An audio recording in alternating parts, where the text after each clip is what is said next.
11. Proverbs. I'm sorry that proverbs are no longer as commonly used as when I was a boy. Then, having proverbs thrown at us was an important part of our education. We were told to avoid evil companions. He who lies down with dogs will rise up with fleas.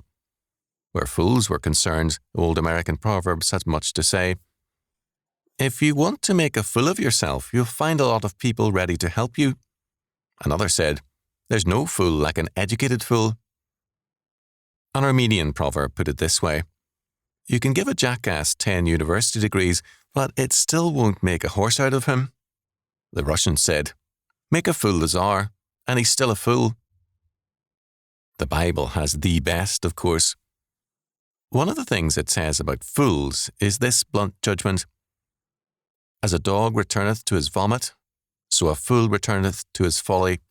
Proverbs 26:11. In other words, the fool loves his folly and prefers it. He will fight for it.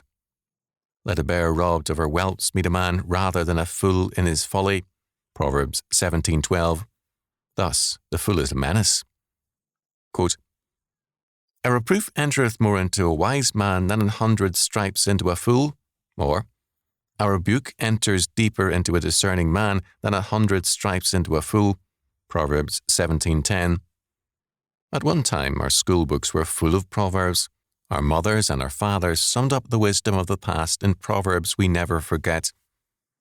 I believe that we need to read Proverbs, preach it, and use it. The book of Proverbs was designed and written to teach the young and remind the old of the practicality of godly living. This we now need more than ever.